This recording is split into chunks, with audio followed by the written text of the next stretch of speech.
potential. Wesley Financial Group is not a law firm. Do you find yourself stuck in a timeshare? Get the real facts about the timeshare industry and your options for cancellation. Chuck McDowell, founder of Wesley Financial Group, has put together a free information guide that reveals the secrets the timeshare industry doesn't want you to know, including the 5 ways to get rid of your timeshare. Call now and get this timeshare cancellation guide absolutely free. Call 800-517-1717. That's 800-517-1717. 800-517-1717. Paid for by Wesley Financial Group. Hey parents, you don't need the latest gizmo, slang, or clothes to be a perfect parent, because kids in foster care don't need perfection. They need you. For more information on how you can adopt, go to adoptuskids.org. A public service announcement from the U.S. Department of Health and Human Services, Adopt Us Kids, and the Ad Council. You're tuned in to Money Matters Boston, 1120 AM WBNW. This is WBNW, 1120 AM, the Money Matters Radio Network. This is the Money Matters Radio Network, WBNW 1120 AM and W275CM FM. Concord, Boston, the Money Matters Radio Network. It happens all over Massachusetts. Can you tie my shoes? In every home and every community. Be careful on your bike. Learning can happen anytime, anywhere. We'll see you at practice this weekend. And no matter how learning takes place in your family's life, DESE is there as your partner. The Massachusetts Department of Elementary and Secondary Education. Never stop learning. Find out more at mass.gov/back-to-school. Sponsored by the Massachusetts Department for Elementary and Secondary Education. New Englanders love the Caribbean, and now there's a Caribbean travel channel available for you to learn all about Caribbean culture while you're planning your next trip to your favorite island. The TravelShareIt.com marketplace is loaded with information about the arts, festivals, food, and music throughout the Caribbean, and is an interactive website featuring daily travel deals to any island of your choice. Book your next Caribbean vacation on the most comprehensive travel channel for the islands, TravelShareIt.com. That's TravelShareIt.com. This is Michael Valila, Adjutant of the Disabled American Veterans Department of Massachusetts. We focus on the people returning from service, not their specific illness or injury. Our number one goal is to make sure our veterans have the necessary services they need, be it physical, emotional, or financial, so that their transition can be seamless. You can help our great American heroes as well by making a donation today by visiting dav5k.boston. That's dav5k.boston. As a busy mom, my to-do list is full. While we can't add more hours to the day, we do have a great resource to help. Go Red for Women has information to help you and your family live a healthier life.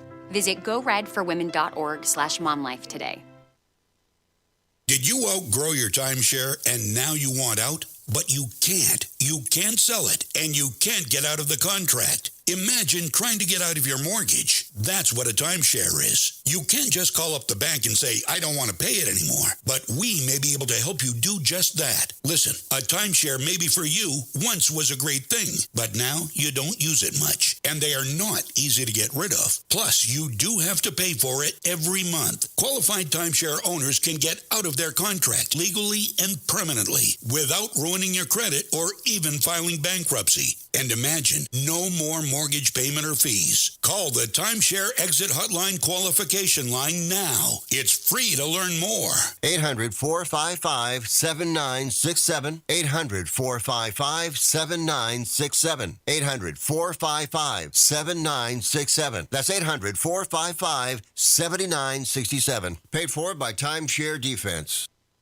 This is Tucker Silva of the Financial Exchange Show, and I'm joined today by estate planning attorney Todd Lutzke from the law firm of Cushing & Dolan with your Financial Exchange quick tip of the day. And today we're talking about your brand new guide, Todd, how to leave assets to your beneficiaries. Todd, how can you ensure that your kids' inheritance can be protected from future divorces? Well, estate planning, as you know, does things like avoid probate, protect assets from nursing homes, and reduce taxes. But you know what? The family behind the estate plan can be more important. And so the trusts live on after you die, and you can have language in there that divides the assets to the children, but doesn't just pay it out, right? It holds it in trust for them and allows them to be trustee, but just not take it. In order to get it, they have an independent trustee that can say yes or no. And that way, by not owning the asset, if they get divorced down the line after you're dead, and the other side says, hey, I want half of what's in that trust, you're going to say, that's great, but you have to ask the independent trustee. So it's now not going to be available to you. And more than just the ability to say no,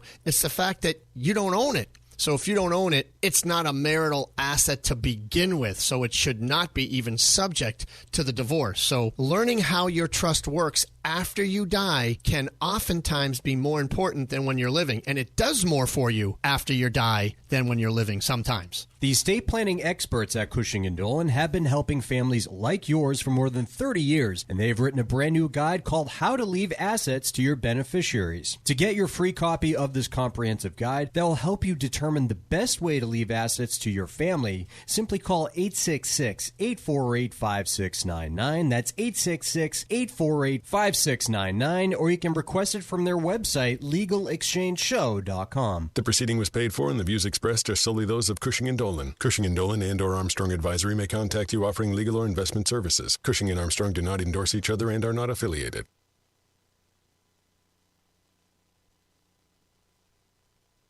The Financial Exchange is produced by Money Matters Radio and is hosted by employees of the Armstrong Advisory Group, a registered investment advisor. All opinions expressed are solely those of the hosts, do not reflect the opinions of Armstrong Advisory or anyone else. Investments can lose money. This program does not offer any specific financial or investment advice. Please consult your own financial, tax, and estate planning advisors before making any investment decisions. Armstrong Advisory and the advertisers heard on this program do not endorse each other or their services. Armstrong and Money Matters Radio do not compensate each other for referrals and are not affiliated.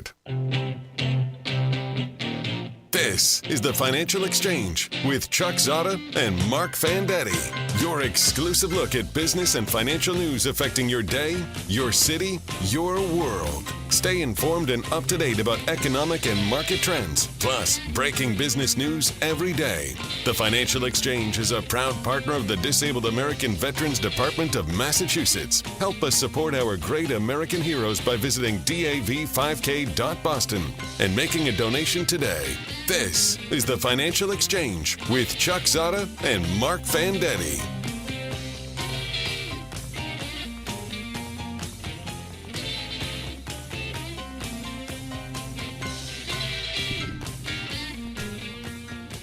Chuck, Mark, and Tucker with you here on a Marathon Monday in the Boston area. Hope everyone listening had a great Easter weekend.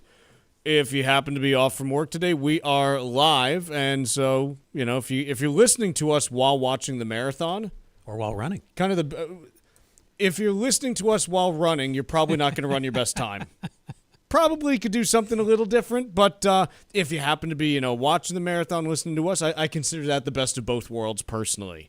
It's a workout for your mind and for your body all at the same time. So there's that. Let's talk a little bit about this piece from Bloomberg. It's titled, First Shockwaves of Trump's Tariffs Are About to Hit the World Economy. And basically what it comes down to is, look, the announcement for the tariffs was on April 2nd, which is 3 weeks ago on Wednesday. And some of the tariffs that were announced that day went into effect on April 5th, others on April 9th, some on April 3rd as well, so it was kind of staggered out there. But just because they went into place doesn't mean that you actually see any kind of immediate impact, because it actually takes time to send stuff from one place to another. It takes anywhere from about 2 to 3 weeks to ship goods from Asia to the U.S., depending on the exact ports and exact transit that you're taking. It takes a couple of weeks for oil to make its way from the Middle East over to the United States. Takes about a week and a half for stuff to go from Europe to the U.S. and back and forth and so on and so forth. And so just because tariffs are imposed doesn't mean that you initially see any change, actually. And so it's kind of something where if you're just walking around kind of doing what you normally do, you haven't really noticed much different at this point. I mean, I don't know about you guys, but I'm not seeing anything to this point that is front and center slapping me in the face as far as changes in prices or availability at different stores, cars. There hasn't really been much that has changed at this point. And this is also, partly due to the fact that we've had, some notable discussion about both households and businesses trying to front-run tariffs and build up inventories of things that they might want. Is that fair? Have either of you noticed anything meaningfully different from a pricing or availability perspective yet? From a pricing perspective, no, but yesterday, as you mentioned, Chuck, was Easter, and, you around a lot of family and everything, and there was multiple conversations about jumping to buy a product ahead of the tariffs. Yep. Whether that would be an oven or a car, those conversations are happening of trying to jump the gun. And so this is one of the reasons why I think, quite honestly, if you want to project the retail sales data for April and May, it's probably going to be pretty good because I think those discussions are happening. The concern that's out there is that when you look at the data as it relates to freight and things like that, basically the movement of goods around the country, you're starting to see some concerning things. And again, I will preface this by saying I'm not the freight and logistics expert. You will find people more qualified than me, and I generally try to find those people, so that I can talk to them and understand what's going on. So there's a couple of them that, roam around on different social media platforms. One of the ones I talked about on Thursday of last week was a guy by the name of Craig Fuller, who runs a company called Freightwaves. They literally, their entire business is data about how freight is moving around the country and around the world, so that companies that need to ship things can understand what it looks like, or so that shippers can understand what it looks like. And I want to give some data that is his data. So this, we've talked a lot about hard data versus soft data, in that, Mark, it's fair to say that most sentiment surveys are generally really bad right now. Yeah. Unprecedentedly. Like borderline apocalyptic in some situation. Like, you have some readings that on some of these surveys that are the worst we've seen in 30, 40 years. Off the historical charts. Bad. Yeah. So the hard data, though, to this point, hasn't really shown anything. And when I say hard data, I mean like the big stuff that we normally look at. Industrial production, jobless claims, retail sales, take your pick, housing. Like, nothing else has really shown any sort of meaningful No, nor would we shift. expect it to. It's low frequency and it's stale. And also, we don't have any data from post-April 2nd yet, really. That's sort of what I mean, yeah. Yeah. So, Craig Fuller, again, he runs this company called Freightwaves. And here is the data that he has. So, outbound volume from Los Angeles. Port of Los Angeles, Port of Long Beach, basically like huge volumes of international shipments that go out from there. And what we have right now, I'll quote from him. This is from 1:30 p.m. on April 19th, and this was posted on X. So if anyone's looking, if you want to pull the source yourself, totally fine. He says domestic freight out of LA is at the weakest levels it's been since 2020. Up until now, the tariffs have not been a factor in declining volumes out of Southern California. It's going to get worse. The reason he says it hasn't been a factor to this point, the first ships from China post-tariff announcement are basically arriving yesterday, today, and tomorrow. And so the drop-off in shipping volume is going to start to be realized this week. The drop before is kind of what had been going on even, in advance of that. Like, hey, are we a little bit nervous about, what could be coming here? In case you think it is just, something that's unique to Los Angeles, if you go about 25 miles inland from there, you get to what's called the Inland Empire of California. It is inland. It's not really an empire because it's mostly desert. Once you get past kind of like Ontario, California, you get to it's basically everything that's north of Joshua Tree National Park, which is beautiful to visit, but horribly desolate. There's just not much there. And so when you look at it, the Inland Empire area is kind of the gateway to the United States. Freight comes into the Port of Los Angeles, heads to Inland Empire, and then gets dispersed out to where it goes in the rest of the United States. The volumes there right now, a quote from him again, if pre-stocking for tariffs was going to save us from a trucking market tariff hangover, you would see it out of Inland Empire. That isn't happening. Trucking volumes out of Ontario and San Bernardino have dropped to the COVID lows. So these are at the lowest level. They're basically at where they were in April of 2020. And other things that you're seeing, he quotes, here's another one from him, or I'll quote, 2:21 p.m. on April 19th, if domestic manufacturing were picking up the slack from declining imports, it would be reflected in the trucking volumes out of a few major industrial markets. So this is looking aside from California. Hey, the places where we do make a lot of stuff in the U.S., are we seeing increased shipments? Atlanta, trucking volumes down 12% year over year. Dallas, trucking volumes down 13% year over year. Houston, trucking volumes down 3% year over year. You're seeing declines in those different areas. How could we shift production that quickly to you? I mean, we don't. I think he's talking just like, are you adding more workers to a shift? Like, yeah, right. Adding like. But why would you expect that in response to? I think he's tariffs, just saying which it's are not barely- happening. Okay, so he's going to keep an eye on that as well. He's just saying it's not happening. Yep. Okay. Which again, I'm reporting what he's reporting because he knows more. Sorry, me shouting at your computer is not going to get him to answer. No, like, my I question. have no freaking clue. Like again, this is what he's saying is going on. Like he's the expert on this. Please I am not. continue. I will stop. Asking Cleveland, Ohio, your down computer 35% year over year. Trucking freight out of Chicago down 19% year over year. So there's a pretty consistent theme. The one place where he does say things are moving faster, Kansas City and Omaha up 7% and 6% respectively year over year for trucking volume.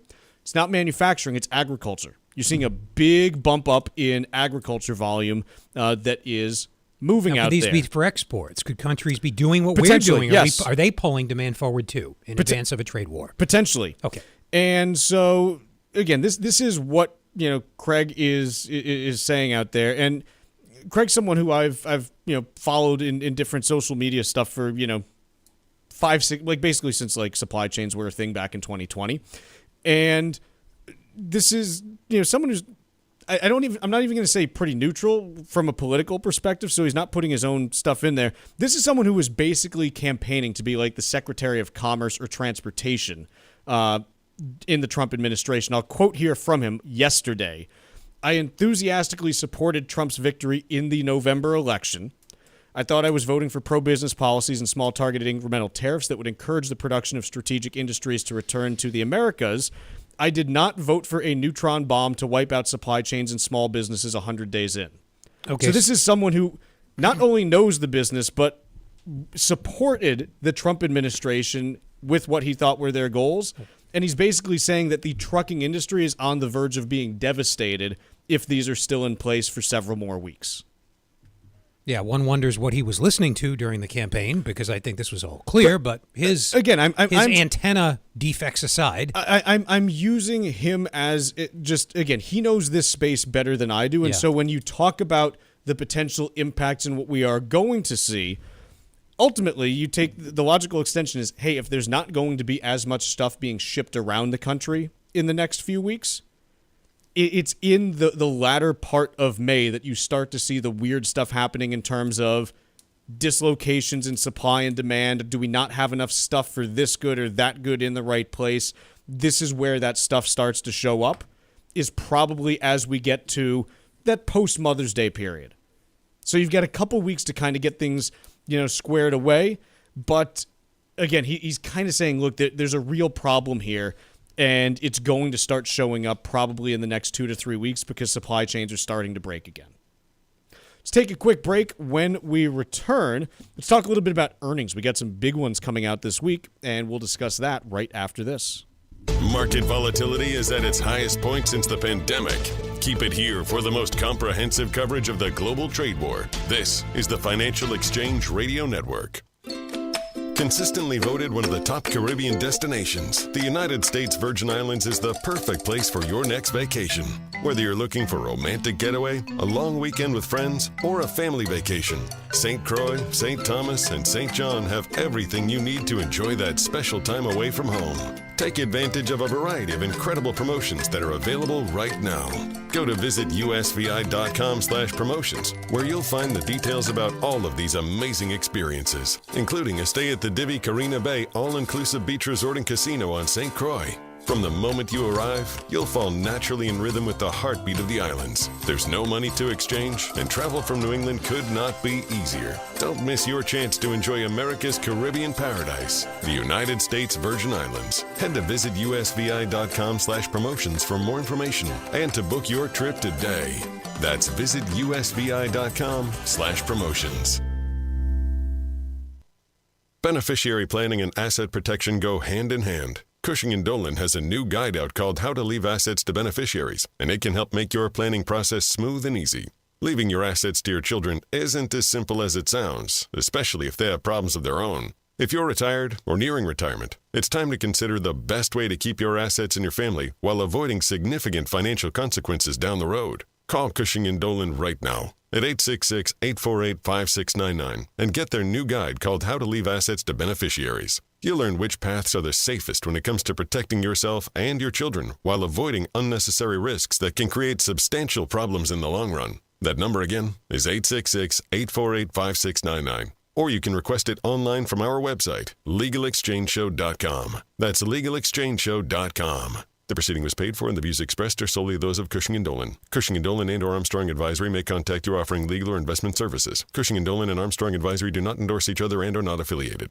One of the keys to enjoying a peaceful retirement is flexibility. Hi, this is Chuck Zodda from the Armstrong Advisory Group. Today, retirement planning involves lots of possible changes and challenges given all of the external factors that may affect your goals. So creating a budget for your retirement is vital to financial stability. Retirement comes with a number of monetary considerations, from how much money you'll need every month to managing your existing investments through market volatility. Our new guide is called How to Build a Retirement Budget, and it will offer a variety of options for your consideration that may lessen your risks when it comes to your planning. Call right now at 800-393-4001 and ask for our new guide today. That's 800-393-4001 or request it online from our website, armstrongadvisory.com. That's armstrongadvisory.com. The proceeding was paid for by Armstrong Advisory Group, a registered investment advisor. Nothing in the ad or in any Armstrong guide is specific financial, legal, or tax advice. Consult your own financial, tax, and estate planning advisors before making any investment decisions. Armstrong may contact you to offer investment advisory services.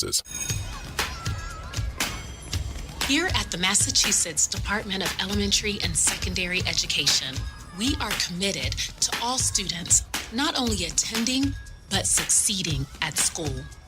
Your presence is powerful. Share why you attend at doe.mass.edu. Sponsored by the Massachusetts Department of Elementary and Secondary Education.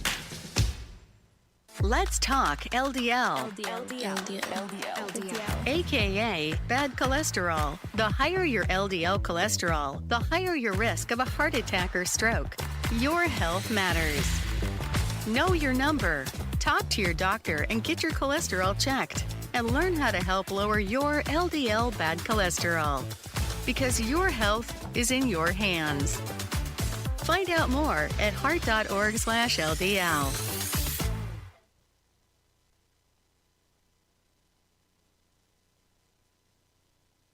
Breaking business and financial news first throughout the day. Only here on the Financial Exchange Radio Network.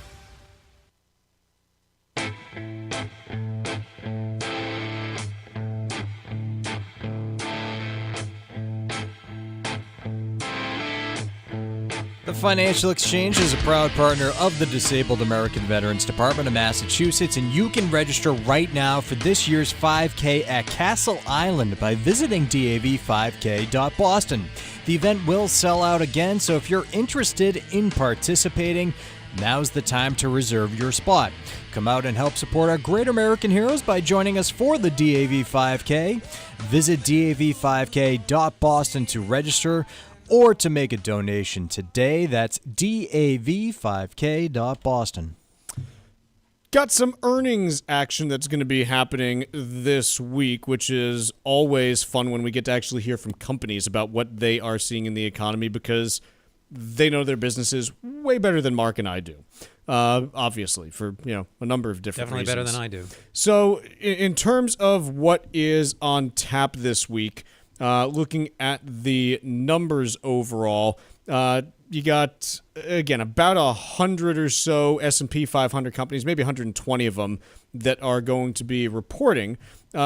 Most of them, most people don't pay attention to, quite honestly, just because they're not really big enough to move the market. But there's some that are either big enough to move the market or in a strategic enough location in the economy where you're kind of like, oh, this could mean something. Let's see what's going on here. So Tuesday, in terms of companies, I kind of look, $100 billion is just the arbitrary market cap line I draw just to, see what's important and what isn't. You got a bunch of companies Tuesday. You got Tesla, which is obviously going to be very closely watched. General Electric, Verizon, Intuitive Surgical, Raytheon Technologies, Danaher, Chubb, Lockheed Martin. Those are your $100 billion plus companies reporting then. So let's start on Tesla. This is one where I think the expectations are pretty low just because the sales numbers that we've seen already missed expectations. Odds are the margin numbers aren't going to be very good. And I think, we're just looking for indications of how the business may be continuing to evolve. And of course, anytime Tesla reports earnings, you certainly expect to see some kind of Elon, dog and pony show about, hey, are we going to be releasing the Cybercab, this week, this month, or whatever it is. And so that'll be something that people pay attention to as well. But I think that's probably going to be what dominates the news tomorrow afternoon when they report.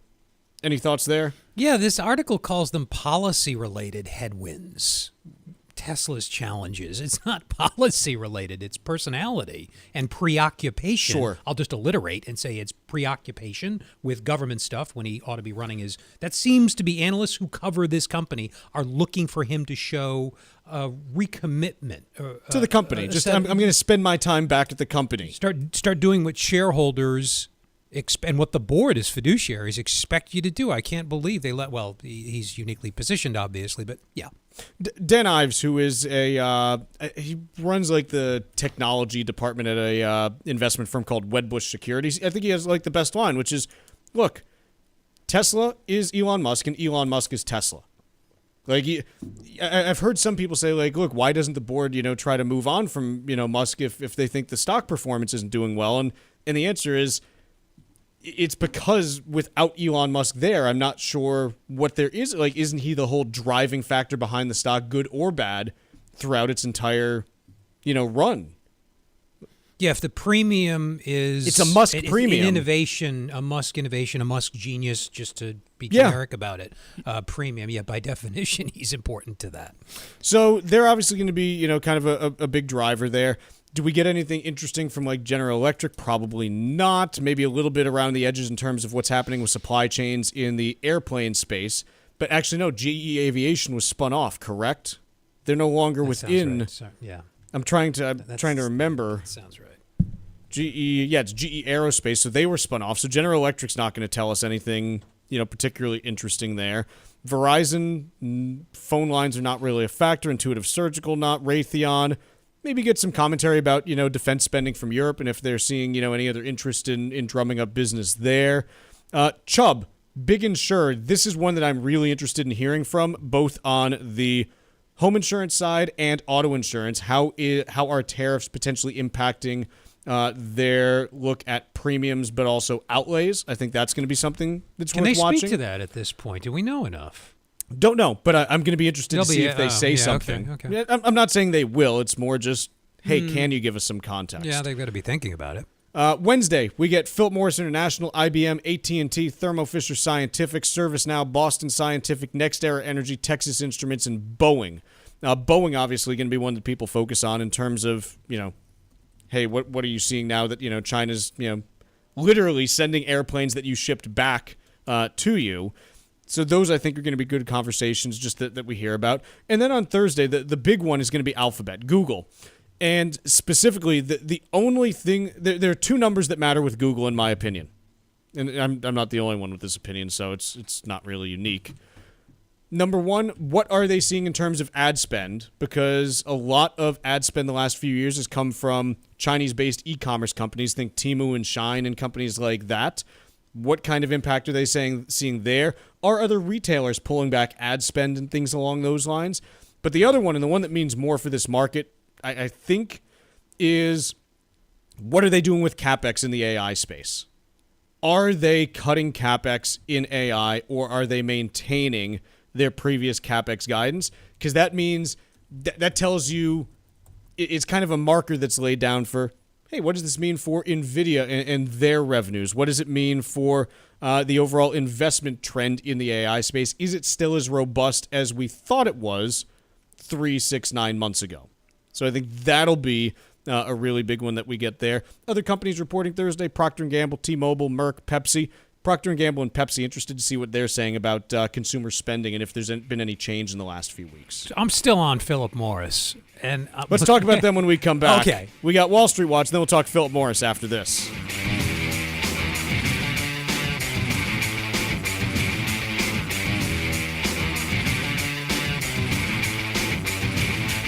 Like us on Facebook and follow us on Twitter @TFE Show. Breaking business news is always first, right here on the Financial Exchange Radio Network.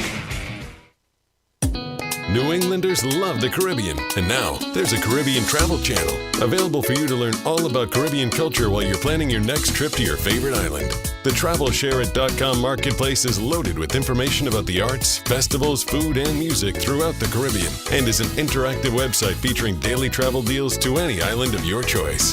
Book your next Caribbean vacation on the most comprehensive travel channel for the islands, TravelShareIt.com. That's TravelShareIt.com.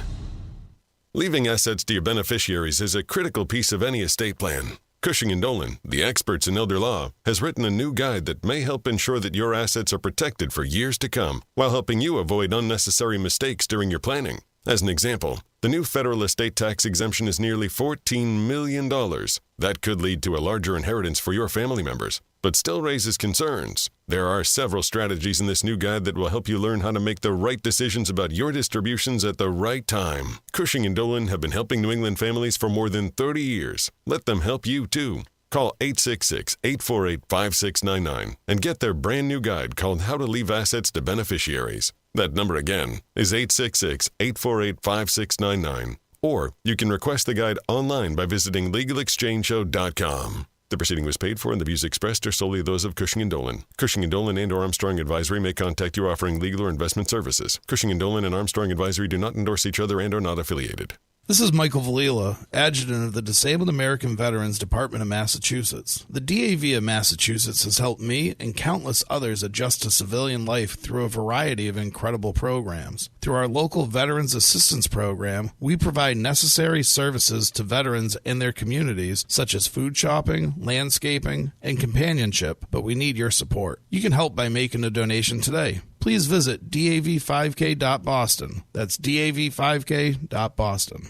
Hey, listen, are you a 50-year-old person looking for term life insurance? Then you need to talk to Bob. Bob specializes in helping people find $1 million or more of term life insurance for a couple of $100 a month. Look, you need to know there's a price war in the term life insurance business, and you may be paying too much. Call Bob, and he'll shop and see how much money he can save you. Look, this could be the last term life insurance policy you ever have. Your rates are guaranteed for the next 20 years. That's right, guaranteed level rates for the next 20 years. And if you're a smoker or your health is not perfect, Bob has great rates for you too. So for $1 million of term life insurance coverage for a couple of $100 a month, call Bob right now. 800-965-7987. 800-965-7987. 800-965-7987. That's 800-965-7987. Paid for by Term Direct. Hi, this is Chuck and Mike from the Armstrong Advisory Group, and we have a guide available this month titled How to Build a Retirement Budget. Mike, one of the rules of thumb that gets tossed around is, hey, just withdraw 4% of your portfolio each year and you'll be fine. Is that true still? It can be, but it also leads to some confusing conversations because that 4% rule, one, is dependent on a very specific asset allocation that was recommended by the person that created it. And two, a lot of those things have changed over time and doesn't really account for the fluctuations that every retiree sees, right? You might retire and not start Social Security right away, in which case your withdrawals could be higher for a period of time. What about on the other side of the ledger when you look at expenses? A lot of people say, well, I expect my expenses to go down. Maybe I only need 70 to 80% of my pre-retirement income. Yeah, I mean, this one makes sense, right? Like, you know, you're right now making money. You might be putting money into your 401k, paying FICA taxes that you won't in retirement. But this one especially, I have to say, varies a lot from person to person. That's 70 to 80% of pre-retirement income. And think about it this way, right? Do I still have a mortgage? Might that mortgage get paid off at some point in my retirement? What sort of debts do I have? Am I going to downsize to one car? Are we going to need both? What sort of travel am I planning on? And so that 70 to 80% rule can be a good starting point, but really you need to start with the budget. Our guide is titled How to Build a Retirement Budget, and the way to request it is by calling 800-393-4001. That number again is 800-393-4001 to request our latest guide, How to Build a Retirement Budget. The proceeding was paid for by Armstrong Advisory Group, a registered investment advisor. Nothing in the ad or in any Armstrong guide is specific financial, legal, or tax advice. Consult your own financial, tax, and estate planning advisors before making any investment decisions. Armstrong may contact you to offer investment advisory services.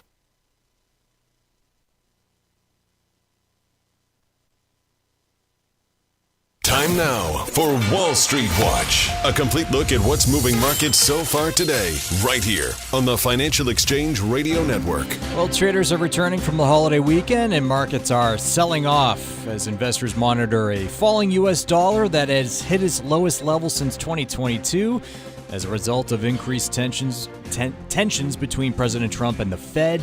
Wall Street is also waiting for a new batch of first quarter earnings from several companies this week, including Tesla and Alphabet. Now, at the moment, the Dow is down by nearly 2%, or 768 points. S&P 500 also down by 2%, or 111 points. And the tech-heavy NASDAQ selling off by 2.6%, or 420 points. Russell 2000 is off by 1.6%. 10-year Treasury yield is now at 4.33%, pretty flat so far today, and crude oil down 2.5%, trading just above $63 a barrel. Tesla shares down by 7% after Barclays cut its price target, citing confusing visibility into first quarter earnings. Separately, Wedbush analyst Dan Ives called for Elon Musk to leave his controversial work with Doge and refocus his attention on Tesla. Meanwhile, after their impressive earnings and revenue beat for the first quarter on Thursday, Netflix shares are reacting to that, up 1% today, with markets being closed this past Friday. The streaming giant also noted it sees no significant impact from tariffs. Several Wall Street analysts also increased their price targets of the stock. Capital One up by 1% after bank regulators approved its $35 billion acquisition of rival credit card issuer Discover on Friday. Elsewhere, after its huge rally last week, Hertz shares are retreating by about 12% today. The stock soared last week after billionaire investor Bill Ackman disclosed his stake in the rental car company. Checking in on Apple and the tech giant's uncertainty surrounding tariffs, that stock down by over 2% and is now down more than 11% so far in April. And Amazon is down by over 3% after Raymond James downgraded the stock to outperform from strong buy, citing headwinds tied to tariffs and economic backdrop concerns. The firm also cut its price target. I'm Tucker Silva, and that's Wall Street Watch. Mark, you mentioned Philip Morris. I'm just fascinated by the path of different metrics on Philip Morris over the last 25 years. We all know what the larger social trends are. They have 4% as many employees. The company is now Altria, of course, but Sure. 4% as many employees as they had 25 years ago. So wait, they've downsized their staff by 96%? Chuck, I'm looking at our internal tool, Y charts. The head count went from 160 some odd thousand to about 6 some odd thousand. Tell me if I'm misreading this. It's pretty straightforward, though. You don't have to be an analyst. So it's been a dramatic fall. Maybe there's something wrong with this data. I'm not counting for spinoffs, but this is the Altria aggregated data. Revenues. So I'm getting different numbers at other sources. Like Wikipedia, just as an example, has them at 83,000. Okay. Yeah, I mean, hold on. I mean, there's got to be something. The metric Should is we workshop annual this employees. Yeah, maybe this is a sidebar, not a live radio discussion. I'm looking at the right year, right? Yeah, the right. Yeah. I'm showing 83,000 here, so 62. Well, okay.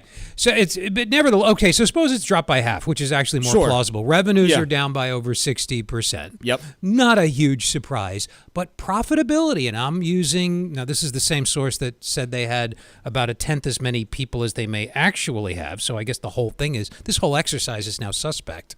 But I'm going to roll with it because we're too far into it. Their profit, though, I'm using EBITDA here. I don't know, that's earnings before yada, yada, yada. I don't know if it's quite the right measure for a company with their portfolio of businesses. But profitability-wise, they in nominal terms now, I'm not adjusting for inflation here, so the picture's different when you do that. But they're about as profitable as they were with, call it, half as many employees. Their stock price, and I think everybody knows this, astronomical, through the roof. They've outperformed the broader market by Well, the actual figure is 400 some odd percent for the broader market versus 17,000, some odd percent for the stock. So if you had told somebody 25 years ago this company's going to lose half its employees, more than half its revenue. Are you looking at the right company? Altria? Oh, you said Phil. This is Philip Morris International. This is why we have different numbers. Oh. So you wouldn't look at ticker Morris, MO? Well, you told me to look at Philip Morris. Oh, I'm sorry. I'm looking at ticker MO. Thank you, everyone, for listening for the last 10 minutes. We appreciate you sticking with us. And we'll be looking for a new fill-in host. Please send your applications to Tucker Silva at thisisfandaddy'slastday.com. I should have given you the ticker first. MO. What would you? Well, I don't know. I said that Philip Morris International was reporting this week. Okay, so my numbers were right. Well, okay, it did, but it didn't affect. Oh. Who's on first? Mo! I caught Philip Morris, and I just went with my fascination with what's happened to that. When does Philip Morris, when does Altria report? No idea.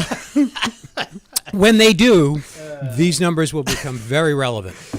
Well, tune in next week, and we'll discuss that. They're going to report at some point in the next couple of weeks. I hope so. Tucker, can we just play a tape of that segment then? Yeah. Let's talk a little bit about the Fed.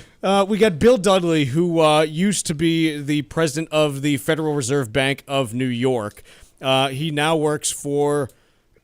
I have a question. When these guys retire from the Fed, why do they go work somewhere else aside from getting paid like a bunch of money to basically liaise with the Fed? Keep busy. You just answered your own question. But they got enough money at that. Like, don't you just want to be out of the game at that point? I wouldn't say they have... I could retire money. They've probably been an academic. I mean, the speaking circuit's pretty good for ex-Fed members. It is. Maybe he likes to write. They don't get like Barack Obama honoraria, though. They probably get 10 to 20,000. Bernanke's at $250. Well, he's a Nobel laureate and was Fed chair. I bet if you're on, like, again, even if you're getting, $20,000 per, fine, I'll do 10 speeches a year and get $200,000. Bill Dudley gets his parking validated in a sandwich and maybe gets his room. What kind of sandwich? Yeah. So, anyways, Dudley is he's now at UBS, and also he's also a member of Coinbase Global's advisory council. So, oh boy, again, it's just like they don't make a lot of money as academics and as Fed researchers. They must make enough. Not enough to retire. I guess. I'm sorry. Anyways, Dudley has a piece in Bloomberg Opinion. It's titled "The 4 Reasons Why the Fed Will Be Patient on Rates," and basically talking about, look, the Fed's not going to try to jump the gun here. And I'll quote from him. First, the economic outlook is unusually cloudy. True, you don't know exactly what's going to come out of the next 3 to 6 months from an inflation and growth perspective. Second, the growth potential of the U.S. has fallen abruptly and sharply. Okay, so you've got the potential growth being down. That would seem to be something that leans in favor of cutting. Correct?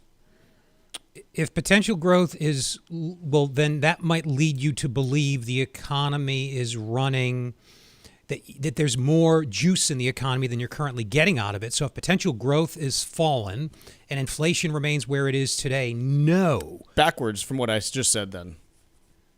Yeah. Because you're overestimating the productive capacity of the economy, and you think it's not running too hot when it really is. Third, with inflation on track to exceed the Fed's 2% objective for the 5th consecutive year, policymakers need to be careful to avoid making a mistake that could cause inflation anchors to become unanchored. So basically saying, hey, Powell wants to try to finish the job on inflation before moving on to unemployment in a perfect world. They recognize that keeping expectations static at around 2% is critical to not having to make a bigger sacrifice down the road by getting inflation under control at the cost of economic growth once it gets away from you. Sorry, that's as short-winded an explanation as I could give. Fourth, the need for patience is also higher given President Donald Trump's attacks on the Fed's independence. So basically saying, hey, the Fed doesn't want to be seen as doing any president's bidding simply because it undermines the idea that they're making decisions regardless of any political consequences out there. That's a wild card. I don't know how you model that in conventional terms. You can't. It's a game of chicken. You can't model it. Of these 4 that Dudley lists, which, if you were ranking them in terms of what you think the Fed is prioritizing, which one is the most important, which one is the least important? Well, paramount in the Fed's mind is always, are we at the right balance between the forces of inflation and unemployment? You have to keep that framework in mind. It underpins all the big sophisticated models they use, that very simple idea. It's a simple idea, but in practice it's very difficult for reasons we were kind of hinting at when we were talking about potential growth falling. If the productive capacity of the economy is shrinking because of tariffs and because of the inefficiencies that result when you force us to produce things that we were relatively less good at producing, that gives the Fed less, not more wiggle room. That's one of the many things that they're considering. Which is most important, Chuck? It's hard to say because in some environments, expectations drive the process of inflation.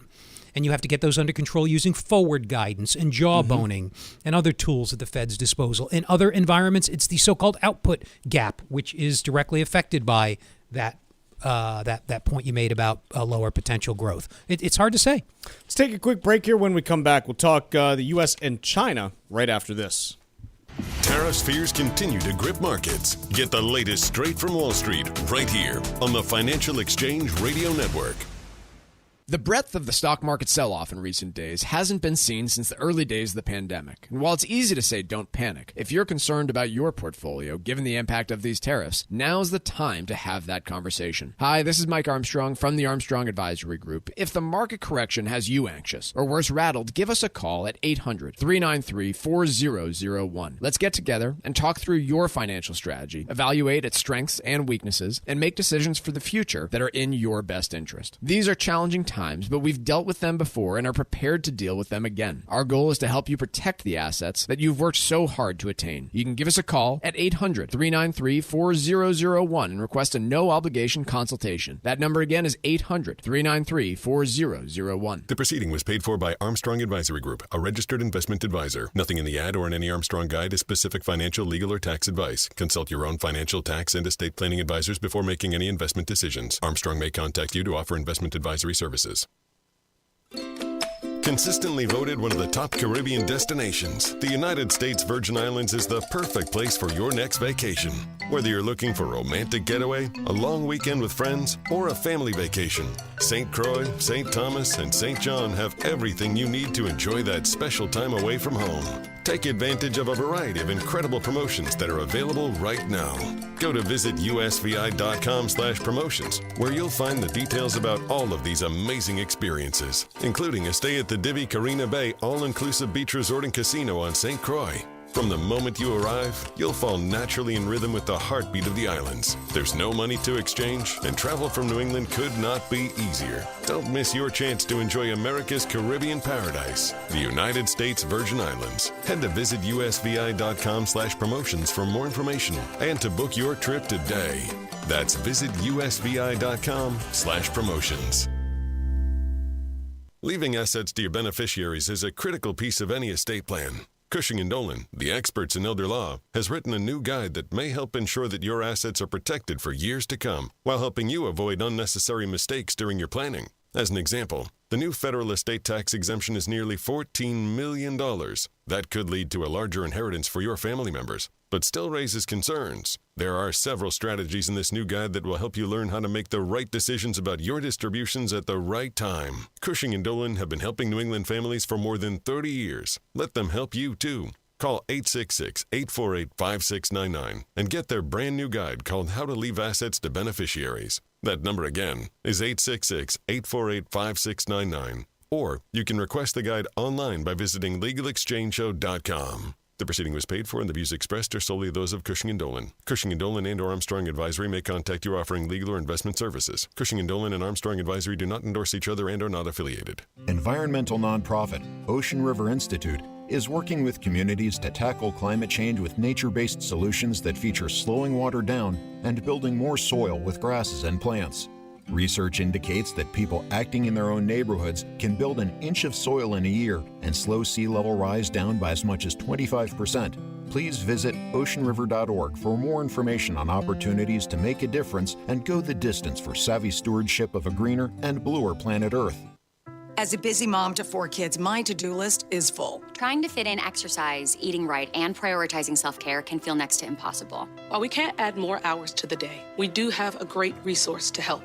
Go Red for Women has easy tips, tools, and information to help you and your family live a healthier life. So to all the moms, the aunts, grandmothers, and amazing women out there doing it all, visit goredforwomen.org/momlife today. You take care of them, Go Red for Women will take care of you.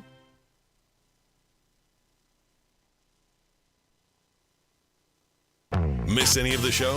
Catch up at your convenience by visiting financialexchangeshow.com and clicking the on-demand icon where you'll find all of our interviews and full shows. This is your home for the latest business and financial news in New England and around the country. This is the Financial Exchange Radio Network.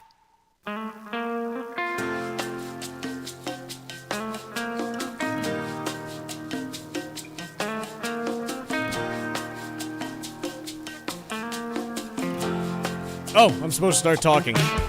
Got it.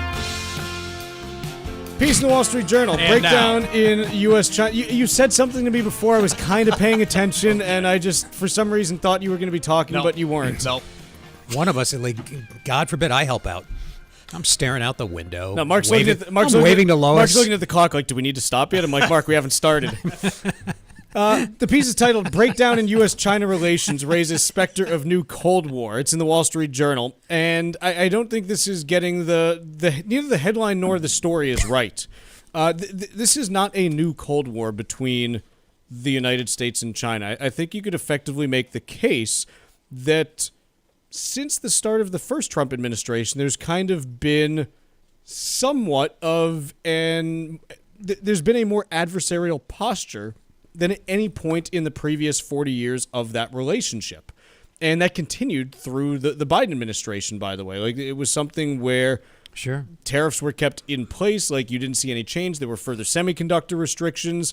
And I don't think this is characterizing this correctly, because I think, quite honestly, you have more potential now for an actual kinetic conflict to occur than at any point in the last 50 years, and that is not a Cold War. It might be through, and involving third parties such as Taiwan and things like that, but I think very much this is not, a new Cold War that we are seeing that is suddenly developing here. I think this has kind of been the state of play for the last 8 to 9 years, quite honestly. Yeah, we nurtured China for decades. The relationship was symbiotic and mutually beneficial and being redundant.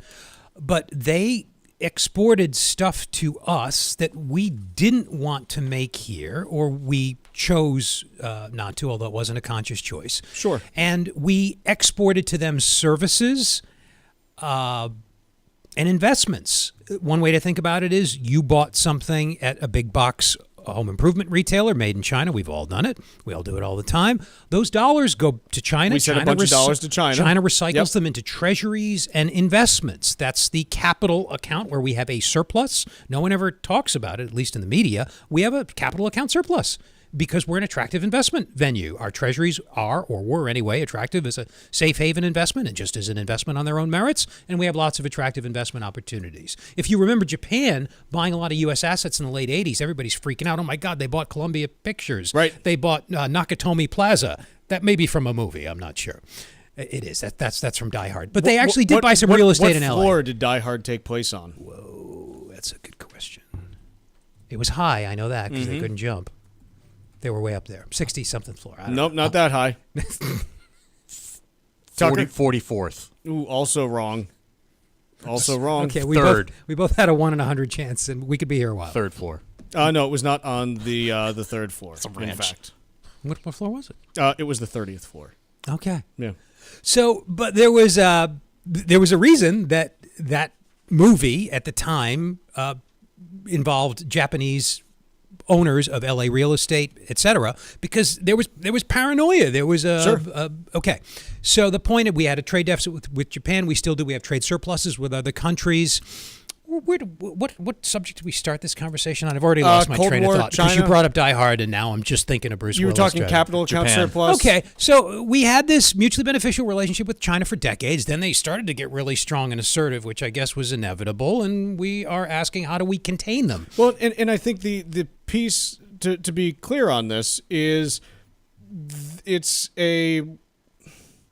an authoritarian regime that is now trying to export that authoritarianism abroad. Do you see it? Are they really like the Comintern tried to do under Stalin? Do you Yes. see them actively? Okay. In several different ways, both Go ahead. in terms of trying to largely influence the operations of, not operations, but like the governance of other emerging markets countries in order to, make them more friendly to China and against free speech, for basically like stuff that we hold dear to us in the U.S. The other place that you see it is not even trying to influence other governments, but trying to influence multinational companies. There was a big thing a few years ago about, they were basically forcing Microsoft to censor stuff on LinkedIn. And so these are social networks that do not operate within China. Like, they don't operate there. But even trying to, in order for Microsoft to be able to operate in China, basically trying to push for, censorship abroad of anti-China topics. Consistently voted one of the top Caribbean destinations, the United States Virgin Islands is the perfect place for your next vacation. Whether you're looking for a romantic getaway, a long weekend with friends, or a family vacation, St. Croix, St. Thomas, and St. John have everything you need to enjoy that special time away from home. Take advantage of a variety of incredible promotions that are available right now. Go to visit usvi.com/promotions, where you'll find details about all these amazing experiences, including a stay at the Divi Carina Bay all-inclusive beach resort and casino on St. Croix. From the moment you arrive, you'll fall naturally in rhythm with the heartbeat of the islands. There's no money to exchange, and travel from New England could not be easier. Don't miss your chance to enjoy America's Caribbean paradise, the United States Virgin Islands. Head to visit usvi.com/promotions for more information and to book your trip today. That's visit usvi.com/promotions. Sticking with the U.S.-China topic, piece in the Wall Street Journal, how China's Boeing ban threatens to backfire on its own plane maker. So China has a very, very nascent, very, very undeveloped commercial airplane maker by the name of COMAC. It stands for, I think, like China, I forget what it's an acronym, but don't worry about it. They've made 16 commercial airplanes, not like 16 different ones, but 16 of the same model. So they don't make very many of them. They've been trying to get the company off the ground, pun intended, for, decades at this point. And they finally started delivering like a couple planes a year recently. Here's the catch. In order to actually make these planes, they import a bunch of stuff from GE Aerospace, Honeywell, and Raytheon in order to actually build these planes. So if China says, we're not going to take delivery of Boeing airplanes, the U.S. in theory could say, fine, GE, Honeywell, Raytheon, you're not allowed to send any stuff to China's commercial aviation manufacturer anymore. Things get kind of ugly here. Let's take a quick break. When we come back, we got more financial exchange coming up.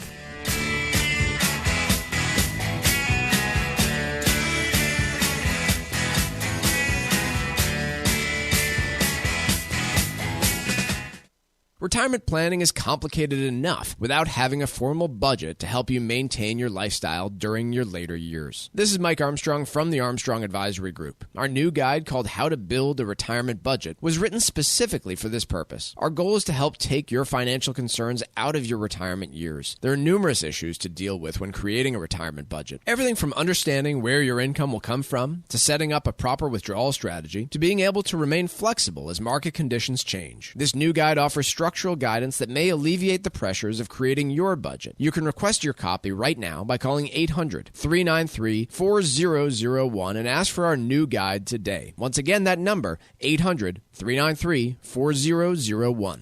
The proceeding was paid for by Armstrong Advisory Group, a registered investment advisor. Nothing in the ad or in any Armstrong guide is specific financial, legal, or tax advice. Consult your own financial, tax, and estate planning advisors before making any investment decisions. Armstrong may contact you to offer investment advisory services. It happens all over Massachusetts. Can you tie my shoes? In every home and every community. Be careful on your bike. Learning can happen anytime, anywhere. We'll see you at practice this weekend. And no matter how learning takes place in your family's life, DESE is there as your partner. The Massachusetts Department of Elementary and Secondary Education.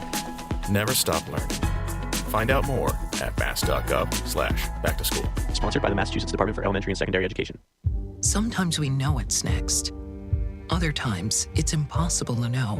Life can change in an instant. Don't be caught standing by the next time someone's heart stops. Knowing CPR gives you the ability to act and takes you from bystander to lifesaver. CPR is a life-saving skill. Join the nation of lifesavers today by learning CPR at heart.org/nation. National support for CPR education provided by Elevance Health Foundation.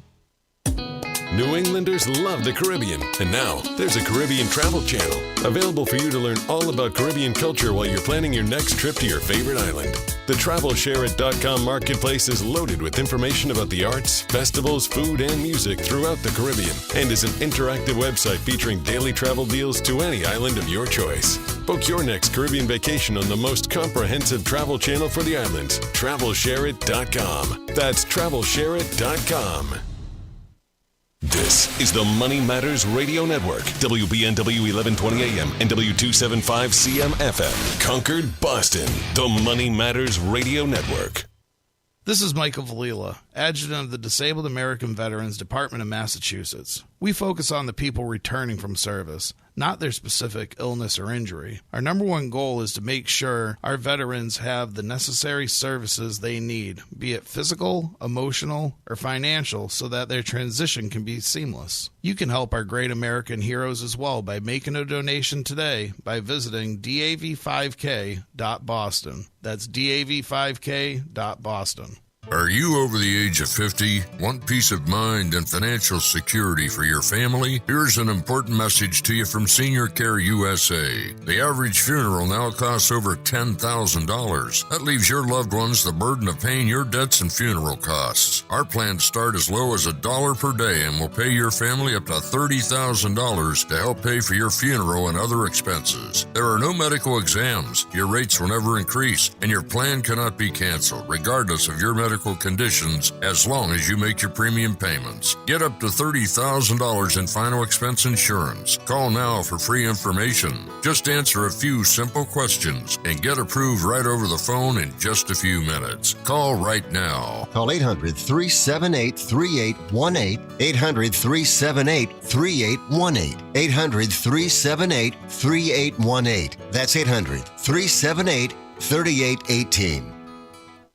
Hey, listen, are you a 50-year-old person looking for term life insurance? Then you need to talk to Bob. Bob specializes in helping people find $1 million or more of term life insurance for a couple of $100 a month. Look, you need to know there's a price war in the term life insurance business, and you may be paying too much. Call Bob, and he'll shop and see how much money he can save you. Look, this could be the last term life insurance policy you ever have. Your rates are guaranteed for the next 20 years. That's right, guaranteed level rates for the next 20 years. And if you're a smoker or your health is not perfect, Bob has great rates for you too. So for $1 million of term life insurance coverage for a couple of $100 a month, call Bob right now. 800-965-7987. 800-965-7987. 800-965-7987. That's 800-965-7987. Paid for by Term Direct. Consistently voted one of the top Caribbean destinations, the United States Virgin Islands is the perfect place for your next vacation. Whether you're looking for a romantic getaway, a long weekend with friends, or a family vacation, St. Croix, St. Thomas, and St. John have everything you need to enjoy that special time away from home. Take advantage of a variety of incredible promotions that are available right now. Go to visitusvi.com/promotions, where you'll find the details about all of these amazing experiences, including a stay at the Divi Carina Bay all-inclusive beach resort and casino on St. Croix. From the moment you arrive, you'll fall naturally in rhythm with the heartbeat of the islands. There's no money to exchange, and travel from New England could not be easier. Don't miss your chance to enjoy America's Caribbean paradise, the United States Virgin Islands. Head to visitusvi.com/promotions for more information and to book your trip today. That's visit usvi.com/promotions. This is Tucker Silva of the Financial Exchange Show, and I'm joined today by estate planning attorney Todd Lutzke from the law firm of Cushing & Dolan with your Financial Exchange quick tip of the day. And today we're talking about your brand new guide, Todd, how to leave assets to your beneficiaries. Todd, why can't you just add your kids to your accounts or to your house deed? Well, you can. It's just not a good idea. So people who do that understand with an account, right? You can put a joint name on the account. Now, that doesn't actually complete the gift because you actually have to take the money out and then the gift is complete. But when you set it up, yeah, the asset would avoid probate. But if something happens to the child, it's going to be, available. Half the asset would be subject to the children's creditor. So you don't want that. And secondly, if you only put one kid on the deed, you've likely disinherited the other kids. So it's not really good planning overall. Whereas if you put the house in the kid's name, now you've actually made a completed gift of half the house and would need to file a gift tax return, number one. Number two, of course, it's exposed to the child's creditors and, yes, divorces. You could find yourself at some point owning half your house with an ex-in-law. Not sure that's a good way to plan. So please, put together trusts. Don't just throw names on deeds or on bank accounts because, as I always like to say, nothing good comes from giving assets away while you're living. The estate planning experts at Cushing & Dolan have been helping families like yours for more than 30 years, and they've written a brand new guide called How to Leave Assets to Your Beneficiaries. To get your free copy of this comprehensive guide that will help you determine the best way to leave assets to your family, simply call 866-848-5699. That's 866-848-5699, or you can request it from their website, legalexchangeshow.com. The proceeding was paid for and the views expressed are solely those of Cushing & Dolan. Cushing & Dolan and or Armstrong Advisory may contact you offering legal or investment services. Cushing and Armstrong do not endorse each other and are not affiliated. The Financial Exchange is produced by Money Matters Radio and is hosted by employees of the Armstrong Advisory Group, a registered investment advisor. All opinions expressed are solely those of the hosts, do not reflect the opinions of Armstrong Advisory or anyone else. Investments can lose money. This program does not offer any specific financial or investment advice. Please consult your own financial, tax, and estate planning advisors before making any investment decisions. Armstrong Advisory and the advertisers heard on this program do not endorse each other or their services. Armstrong and Money Matters Radio do not compensate each other for referrals and are not affiliated. This is the Financial Exchange with Chuck Zodda and Marc Fandetti. Your exclusive look at business and financial news affecting your day, your city, your world. Stay informed and up to date about economic and market trends, plus breaking business news every day. The Financial Exchange is a proud partner of the Disabled American Veterans Department of Massachusetts. Help us support our great American heroes by visiting dav5k.boston and making a donation today. This is the Financial Exchange with Chuck Zodda and Marc Fandetti.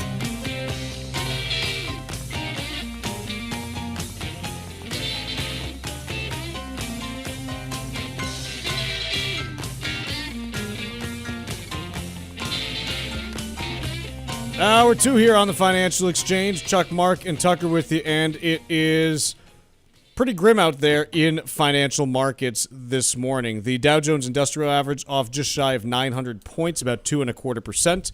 The S&P 500 down 121 points, about 2.3%. And the NASDAQ Composite down 423 points, or 2.6%. Russell 2000 also down about 2% as well. So all major U.S. indices not really doing so hot today. You got the 10-year Treasury. That is selling off as well. Not as much as it was earlier in the day, but the 10-year is down, up to 4.362%, up 3.5 basis points. As a result, expect to see some movement upward in mortgage rates today. On Friday, Mortgage News Daily had the national 30-year fixed rate average at 6.87%. Probably getting into that 6.9 to 6.92 range. So mortgage rates staying close to 7 as we progress through the spring housing season. Oil, we've got down $1.65 a barrel to 63.03. That is, again, kind of been fluttering in the low 60s for a little while now. The AAA national average for gas prices moving back up 0.2 of a cent to $3.15 and 3/10. So again, just can't get conclusive movement down, below $3 on a national average. We're stuck about 5% above that at the moment. And gold continuing just to rocket to new all-time highs, up almost 3% today, $99.40 to $34.27 right now. The other piece that I'll add on this, the U.S. dollar, despite the long end of the yield curve selling off, U.S. dollar down 0.75% today, which is a pretty sizable move. I mean, I know most people listening don't care about foreign exchange as far, quite honestly, aside from the last 3 weeks, have we ever spent any meaningful period of time covering foreign exchange, Tucker? No.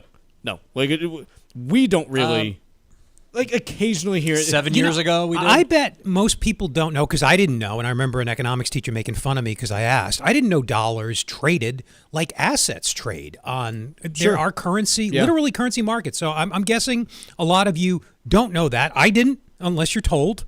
So when we say the dollar weakens, we mean it takes more dollars to buy yen or euros or whatever currency you're comparing it to, or gold or oil, if you want to think of those things as alternative forms of currency. So it's not a coincidence. I was going to say, I don't think.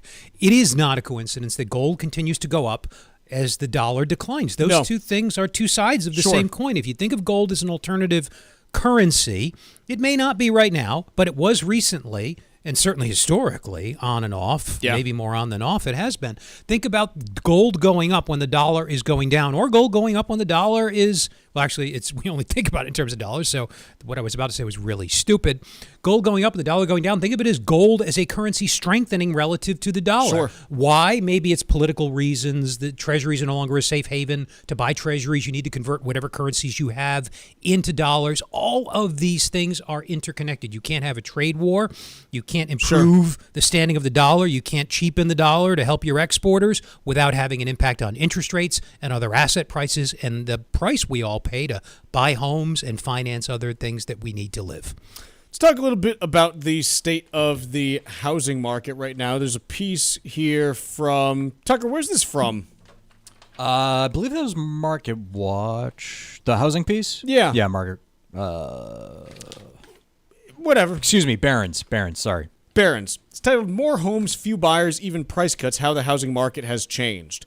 And first thing that I will say, this is not a universal headline for everywhere in the United States. If you happen to be in the New England region where our show is based out of, and where most of our listeners are, it still is very, very tight from an inventory perspective. In some states, Connecticut, for whatever reason, still has only 25% of 2019 level inventory.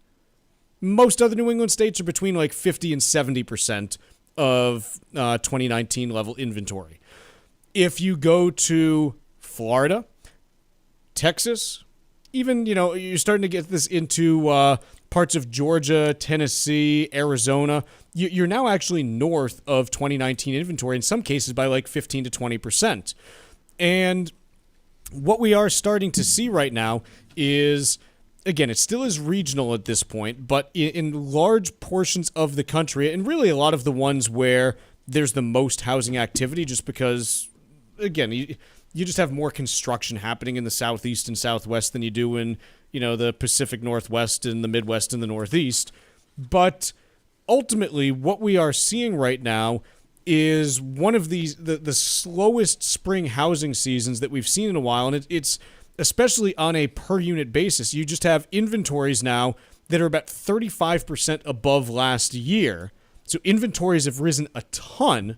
We're only about 18-19% below, 2019 inventory nationwide, but transactions are still pretty much in line with last year, and that's before you really get into the tariff impact, because anyone who was buying a place the first week in April, they'd made the decision to put offers in, over the previous couple months. Now you start getting the people looking at it saying, gee, what does the economy look like? Should I or shouldn't I do this? And I'll be interested to see what we get in pending home sales data over the next couple weeks as we start to really get into that active decision-making process for people since April 2nd. But overall, you're seeing things on a national level that are slower in the housing market than any point we've seen in the last 5 years now, Mark. It would be encouraging if we got more evidence that the housing market, this is going to sound stupid, and it might be stupid. This isn't really my area, but a national housing market has proved to be destabilizing, or at least it did in 2007 to 2009. Prior to that, prices were not high. They were highly correlated, but they weren't like perfectly correlated. Sure. You could have a bust in Florida, and they did. They had bust after bust. Every 5 to 7 years right. they would. Like you say, Florida. Miami is constantly either dramatically overbuilt or underbuilt, depending on the year. It's never just the right amount of housing. Normally, that doesn't sink the national economy. So my hope is with improvements, regulatory, and in terms of other practices, I'll just leave it at that because I'm out of my depth quickly here. My hope is the housing market is more fragmented than it used to be, so that the inevitable sinkholes in housing are contained.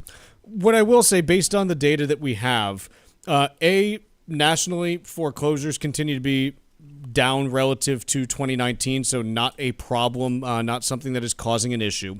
Also, when you look at loan to value on properties nationwide, you don't really have any signs that households are over levered, and that you don't have any robust evidence that everyone's like 95% loan to value, or people that are levered 110% over the value of the homes.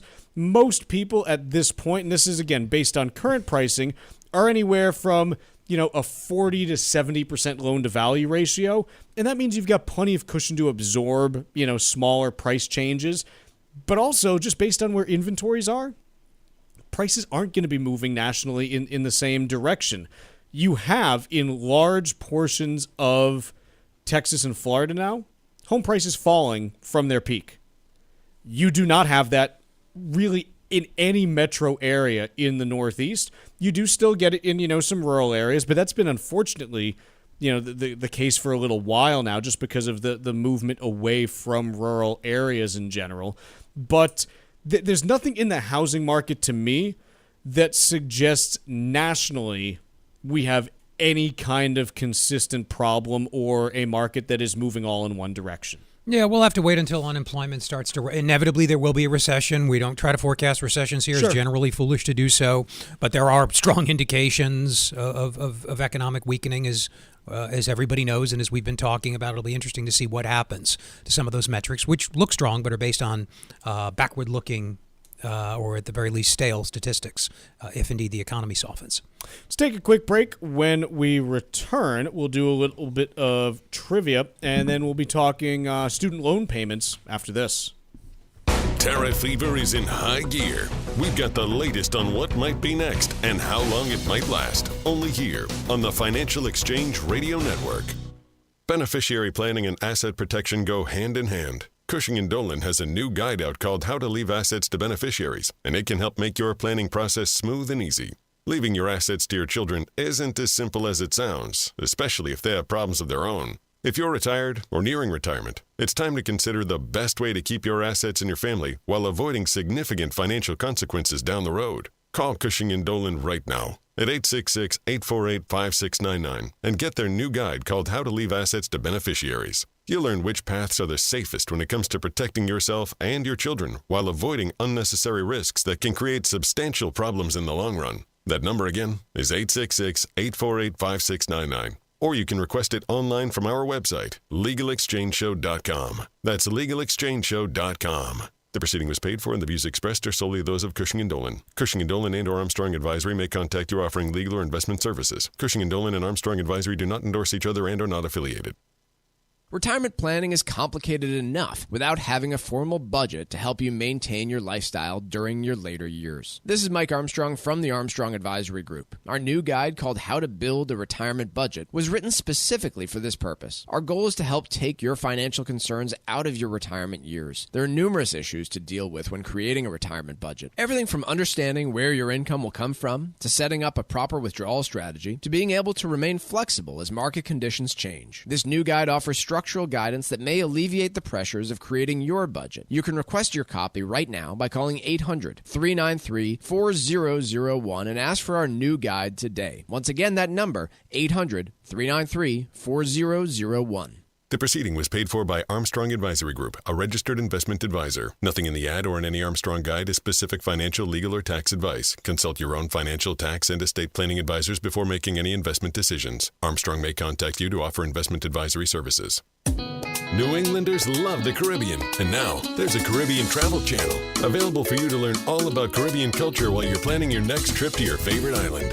The TravelShareIt.com marketplace is loaded with information about the arts, festivals, food, and music throughout the Caribbean, and is an interactive website featuring daily travel deals to any island of your choice. Book your next Caribbean vacation on the most comprehensive travel channel for the islands, TravelShareIt.com. That's TravelShareIt.com.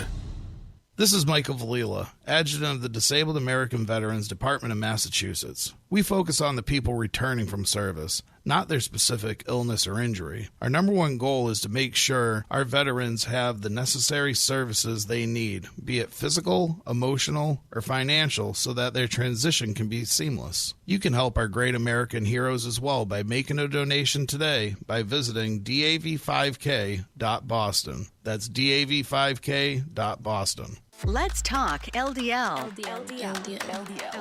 AKA bad cholesterol. The higher your LDL cholesterol, the higher your risk of a heart attack or stroke. Your health matters. Know your number. Talk to your doctor and get your cholesterol checked. And learn how to help lower your LDL bad cholesterol. Because your health is in your hands. Find out more at heart.org/LDL. Cardiovascular disease is the #1 killer of women, taking the lives of 1 in 3. That's more than all forms of cancer combined. For too long, heart disease and stroke have taken the lives of the women we love. But we're not giving up because we have something better, stronger, more powerful. We have each other. When we come together and go red, the more power we have against our greatest health threat. Visit GoRedForWomen.org today to learn more.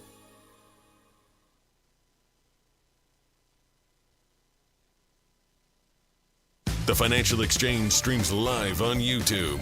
Like our page and stay up to date on breaking business news all morning long. This is the Financial Exchange Radio Network. All right, time to trivia here on the Financial Exchange. And on this day back in 1986, Geraldo Rivera opened Al Capone's vault on live television. The event was a ratings boon for Rivera and WGN. So, trivia question today, what did Geraldo Rivera find in Al Capone's vault? Once again, what did Geraldo Rivera find in Al Capone's vault? That's the question today. Be the third person today to text us at 617-362-1385 with the correct answer, and you get a brand new Financial Exchange Show t-shirt. Once again, the third correct response to text us at 617-362-1385 will win that t-shirt. See complete contest rules at financialexchangeshow.com. Piece in the New York Times, millions of student loan borrowers are behind on payments. I'll quote here. Only 1/3 of the 38 million Americans who have borrowed money to pay for college or graduate school and should be making payments actually are, according to government data. Loan servicers estimate that this year around 4 million people have been reported to credit bureaus for late payments, and researchers at the Federal Reserve Bank of New York project that number will climb past 9 million by the end of June. Those rising numbers have implications for the broader economy, which has already shown signs of slowing. Low credit scores can prevent people from renting or buying homes and push them into pricier, riskier loans for cars, emergency cash, and other everyday needs. Mark, it would seem to me that this is another potential headwind for the U.S. economy, but I don't really know the context of this other than, hey, you had student loan payments, suspended for a good while, and then you also had borrowers not penalized on making those loan payments for, further beyond that.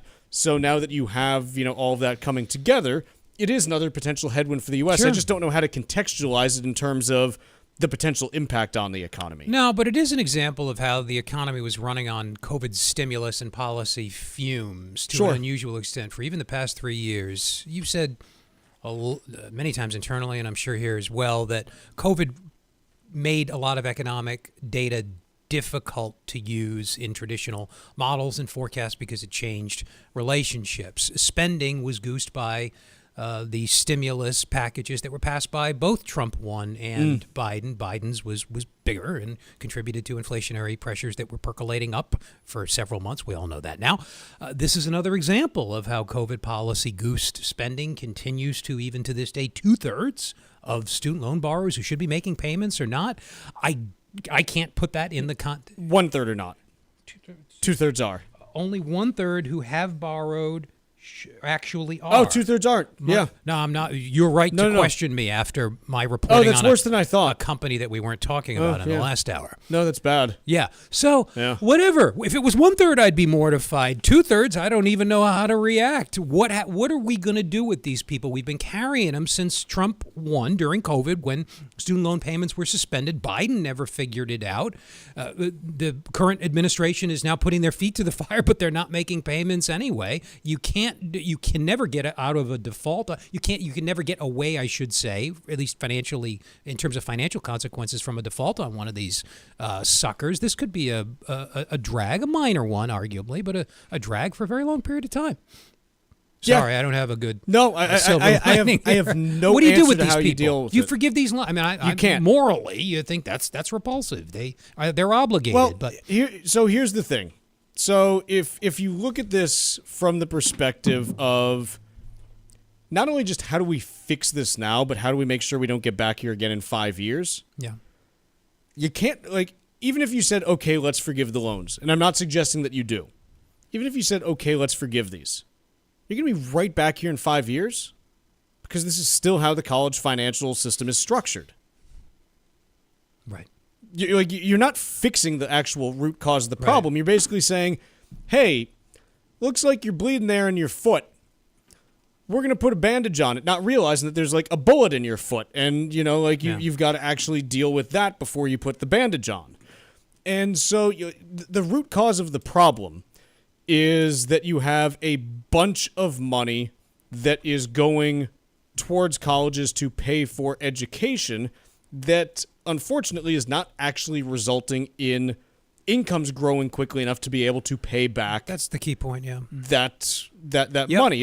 It's not that college is a bad investment per se. It's just it's not a good enough investment in a lot of cases. And quite honestly, at the risk of sounding like an elitist, whatever, at the risk of sounding like the elitist Ivy Leaguer that I am, the reason why is when you go to college, every school gives you the potential to get a great education.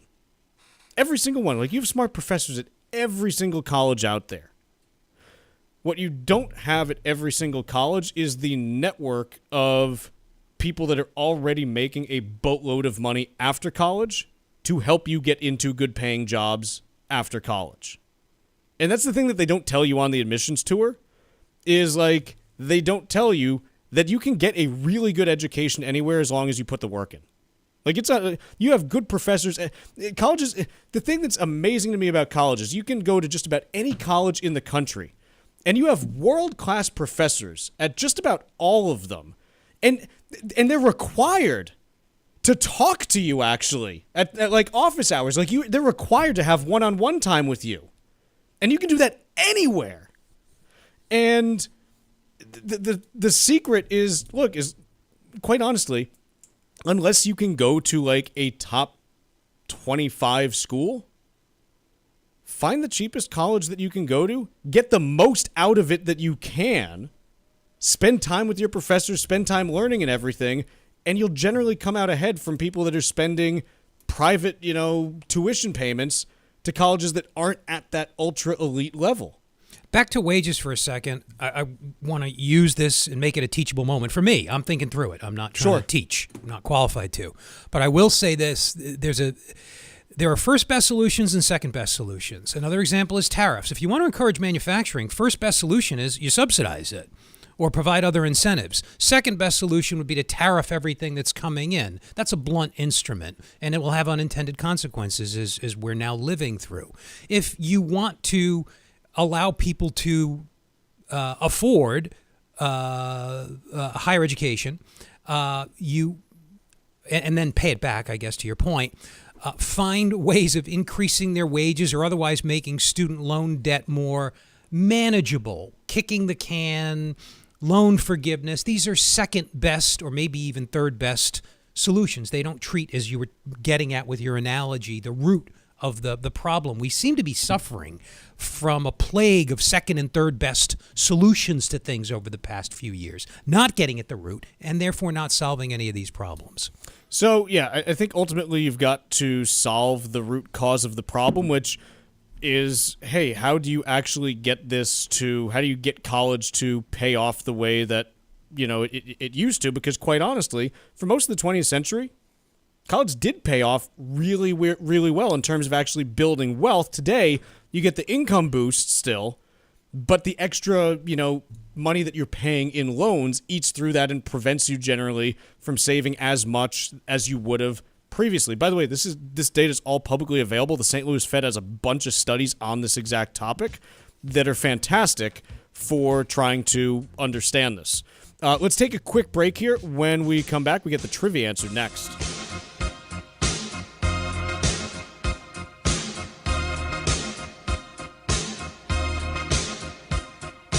Bringing the latest financial news straight to your radio every day. It's the Financial Exchange on the Financial Exchange Radio Network.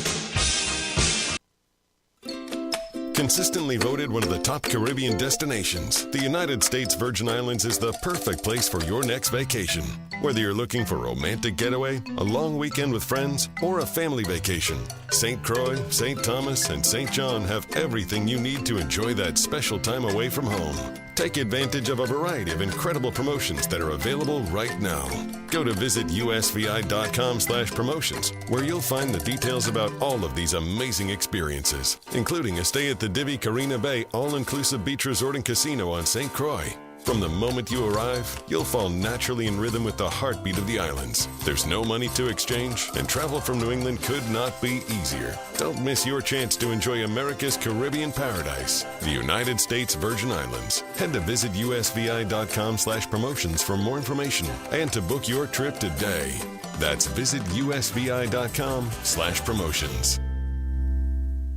Did you outgrow your timeshare and now you want out? But you can't. You can't sell it, and you can't get out of the contract. Imagine trying to get out of your mortgage. That's what a timeshare is. You can't just call up the bank and say, I don't want to pay it anymore. But we may be able to help you do just that. Listen, a timeshare maybe for you once was a great thing, but now you don't use it much, and they are not easy to get rid of. Plus, you do have to pay for it every month. Qualified timeshare owners can get out of their contract legally and permanently without ruining your credit or even filing bankruptcy. And imagine no more mortgage payment or fees. Call the Timeshare Exit Hotline qualification line now. It's free to learn more. 800-455-7967. 800-455-7967. 800-455-7967. That's 800-455-7967. Paid for by Timeshare Defense. It happens all over Massachusetts. Can you tie my shoes? In every home and every community. Be careful on your bike. Learning can happen anytime, anywhere. We'll see you at practice this weekend. And no matter how learning takes place in your family's life, DESE is there as your partner. The Massachusetts Department of Elementary and Secondary Education. Never stop learning. Find out more at mass.gov/back-to-school. Sponsored by the Massachusetts Department for Elementary and Secondary Education. Hi, I'm Michael Valila, Adjutant of the Disabled American Veterans Department of Massachusetts. The DAV of Massachusetts provides thousands of hours of voluntary services at our VA medical centers and soldiers' homes and is the only DAV department in the country to lead a veterans housing initiative for both single veterans and those with families. These programs are critical to serving our veterans in their time of need. You can help our great American heroes by making a donation today. Please visit dav5k.boston. That's dav5k.boston. Hi, it's Chuck and Mike from the Armstrong Advisory Group, and we have a guide available this month titled How to Build a Retirement Budget. Mike, one of the issues that we've seen for retirees in the last several years is significantly higher home insurance premiums and property taxes going up as well. How do people attempt to navigate this but still stay within the budget they had laid out for themselves? Yeah, look, the cost of home ownership, I don't think this is a surprise to anyone. Whether you are buying a home for the first time or you are just seeing those insurance and tax rates that you mentioned going up, it is really impossible to avoid. And I think that's where that flexibility in the budget comes in and needs to be recognized. Because, for instance, you might have factored in a huge cost savings by moving to Florida a decade ago. Sure. A lot of that has been eaten up over the course of the last several years. And so you have to have a budget that can evolve with your lifestyle over time. How often do you review that budget? I think it's important to at least get a grasp on it once a year. And you can really see costs fluctuate a lot during those periods of time. But those flexibility points are really important because you have to account for inflation, and different things inflate at different rates. So, for example, you might see that your costs of healthcare rise dramatically in your later years, both because you need more of it and because healthcare costs inflate faster than other types of costs. And you have to build those into the budget, even though you might be paying nothing for them today. This month, our guide is titled How to Build a Retirement Budget, and the way to request it is by calling 800-393-4001. The guide again is How to Build a Retirement Budget, and the number to call is 800-393-4001. The proceeding was paid for by Armstrong Advisory Group, a registered investment advisor. Nothing in the ad or in any Armstrong guide is specific financial, legal, or tax advice. Consult your own financial, tax, and estate planning advisors before making any investment decisions. Armstrong may contact you to offer investment advisory services.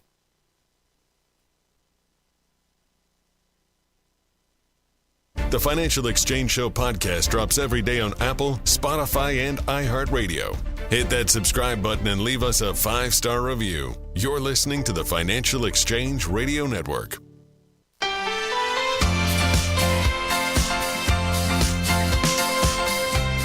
Trivia question today was, what did Geraldo Rivera find in Al Capone's vault? Well, that would be absolutely nothing aside from dirt and a couple of empty bottles, and not the vast fortune that was anticipated. Winner today of the Financial Exchange Show t-shirt was Patrick from Quincy, Mass., taking home a brand new Financial Exchange Show t-shirt.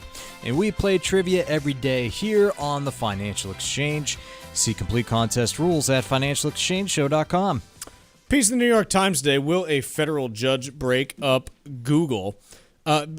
As a side note, I love that the name of the judge presiding over the Google trial is Judge Mehta. Is it really? Yes. It's spelled differently. It's spelled Mehta. That's great. But can't make that up. I really hope that the guy who's presiding over the Meta trial is like Jim Apple or something like that. Yeah. I don't think it is, but I do enjoy that there's a Judge Mehta that is presiding over the Google trial. So anyways, Google last summer had an antitrust trial that they lost. They lost it in August of last year. And so there is now a 3-week hearing that started today to help decide on the remedy for what actually has to happen to Google since they lost that. So the Justice Department wants the judge to break Google up by basically forcing them to sell off their browser, Chrome. And remember, if you're running through someone's internet browser, they get a ton of information about every single website that you visit. And they also want Google to have to hand over some of the data that they have to other companies in the space. In response, Google has asked the judge to slightly restrict its ability to make deals, such as the fact that Google is the default search browser on all Apple devices. So, or not search browser, but search engine on Apple devices. So there's a little bit of a difference of opinion here in terms of, what each side thinks should happen. And I'm really curious to see what is actually decided here, just because, again, we haven't had a big antitrust case and an antitrust remedy in decades in the United States. You've had all these small little ones on, when Staples tried to buy Office Depot, that got shot down, and you're like, okay, so you're not going to let them merge with each other, but meanwhile, Amazon's eating both their lunch anyway, so what are we really doing here? But this, I think, is really interesting to see what could happen and where this company ends up. It might be exciting if you're a shareholder. You suppose the most extreme remedy here is the breakup, right? Yes. In which case, go ahead. You were going to say no. something Keep probably talking. better. No. Sure? I was just looking at you. I wasn't talking. All right. So the most extreme remedy would be the breakup. Yep. In which case you get like a pro rata share. So you're a shareholder right now in one company, but that company is going to get broken up. A simple example might be, well, Android is worth half the business and search is worth half the business. Sure. So there are other channels that are other business sure. lines that I'm ignoring, but you get 2 stocks for every one you had before. They will have independent boards of directors, management, and the opportunity to grow, presumably in ways that they couldn't before because they're no longer worried about, they no longer got the government breathing down their neck. So sure. for an existing share, I don't know what happens. I Googled quickly to see if there was any empirical, if there was any data on this. I did actually Google. You did? Yeah, I don't trust AI. Won't necessarily source what anyway, different topic. Yeah. So it could be kind of exciting for you if you're a shareholder. The growth prospects could be greater. I don't know what happens to earnings multiples, like PE and stuff like that, on the shares of the broken up company. Because again, you get, like in my little example, you get 2 shares for every one you've got. They're both worth half as much at first. Sure. But their growth prospects might be better as individual entities. Could be better, could be worse. You don't know. Yeah, but I'm just trying to look at the bright side here. If you own it right now, you're confident in growth prospects and in management, presumably. I'm talking about somebody that owns the stock individually, not through an index fund or something like that. So it's not necessarily the end of the world. And there are probably lots of examples of companies that more than prospered, children companies, those that came out of a breakup that were more highly valued than they were before. I mean, if you want examples of this, look no further than Boeing, United Airlines, United Technologies. We covered last week how those all were spun off. Right. It actually ended up being 1935, I think I looked up. But they all were spun out because of a push from the federal government that the operators of airlines should not also be involved in the manufacture of airplanes. And things turned out pretty well over the next 80 years for all 3 of those companies, as it turned out. So it's not necessarily a given that a breakup is inherently a bad thing for shareholders. It may be, it may not be, but you never really know. I still think if you wanted to get really interesting with this, don't spin off. I mean, look, you can spin off, a specific product if you want, but I say spin them off by geography and then let them compete to expand into each other's geography and see who does it best.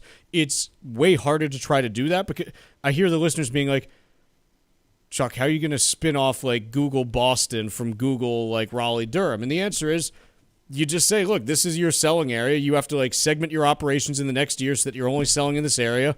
And then split up, this way, and then you guys can compete into each other's territory and see what happens. I think it would be wild to see what they end up coming up with, but I don't think that's what's actually going to happen. More likely than not, you're going to end up with some meeting in the middle here where it's probably some restrictions on how they can do business. Maybe they end up spinning off one part of it. I don't know, but I just think it's interesting that we actually have an antitrust remedy to discuss and not just why won't anyone do anything about antitrust? It's exciting to me. Yeah, as investors, there are other implications too. Like, will they all be held in an index of leading companies like the S&P 500? Will they all qualify? S&P makes that determination somewhat subjectively. Who knows? Yeah, so there'll be a lot of it. I'm not saying I'm hoping for this outcome, but it will be an interesting little exercise. Folks, if you have questions about your retirement, specifically one of the big questions heading into retirement for people is like, not like it is, how much money do I need to retire? And ultimately, that boils down to one number before anything else. It's not actually how much is in your portfolio. The question is, how much money are you spending on a monthly basis? And budgeting is just a huge, huge portion of trying to figure out what your retirement looks like. And before you like turn off and click and you're like, oh, like budgeting, like that sounds boring.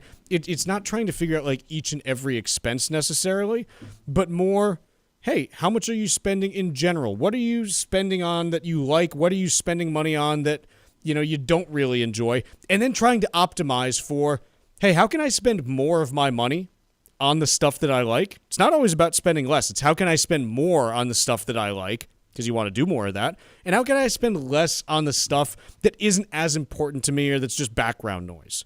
Armstrong Advisory Group has a guide this month titled How to Build a Retirement Budget.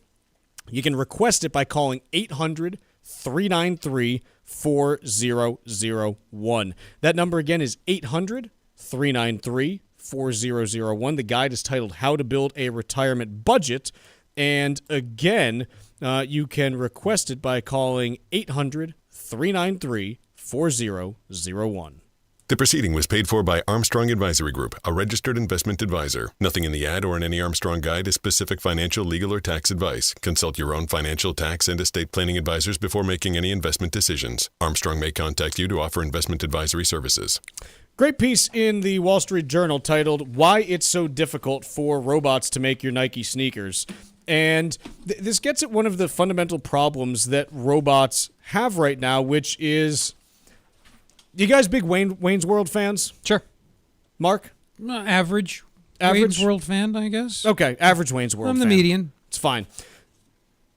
You know when, I forget, it's when they go to produce the show at the TV network, and, you know, Garth does his We Fear Change line and then smashes, I forget what it is, but he smashes something. That's kind of how robots are. They don't like change. And what I mean by that is robots don't get anxious or anything, but if something is just a little tiny bit off, robots cannot adapt to it. And specifically with textiles, it's a problem in a way that it isn't with hard materials. Here's why. Mark, if I am asking a robot to hammer a nail into a piece of wood, ultimately all it's going to do is just hammer that nail, and that nail is going to keep going into the wood. It's hard object meets hard object, and it just keeps going. I follow you. If I ask a robot to fold clothing, gravity and the fact that that clothing bends in a way that is obviously far more, what's the word that I'm looking for? Far more bendy? No, there's a better word there. Like as to the material? No, it's just flexible? like, it's more like loose. It's more, yeah, what do you, more, whatever it is. Like in any malleable case, or something? That's but that's one. malleable's for metals, though. That's why I'll use it for clothing. It's fine. If you're wearing metal clothing, then this fits you. Here's the deal, is if you are instead trying to, sew through a piece of soft fabric, the fabric moves in ways that a piece of wood and a nail don't, and robots can't handle that. And so if something's off by a quarter of an inch, you end up with the fabric being compressed in one way, and it doesn't end up working the same way that you thought it would. It's the same reason why, despite all of the chatter about, fast food, they're just going to replace all of their back-of-house, employees with burger flippers, they can't do it because, you know what? If they could, they would have at this point. You go into, half the McDonald's or Taco Bells out there, it's all kiosks out front. And it's still people flipping burgers and putting fries into oil because that burger has the same problem. It's soft. You ever expect... How's a robot going to handle soft, uncooked ground beef? Delicately? No, it won't. That's the thing. They can't be gentle. Robots are not gentle. They're not gentle with the meat. They're training some robots to do things that one might characterize as gentle. Can they not repurpose those for? They're training them, and they're very expensive. And so, how does that work when you're trying to make shoes or burgers? So I found this. So this is the problem. Good news for workers? I don't know, because these are problems that will eventually be solved. It's probably just with more practice and more money, and eventually it becomes cost competitive. But this is why robots you can't just be like, oh, a robot can do that. It's the same thing over and over. Okay. They struggle with soft surfaces and its response to gravity, quite honestly. Gravity confuses robots. It's wild. Stupid machines. Let's take a quick break. When we come back, we'll do a little bit of stack roulette after this. I had not thought about that.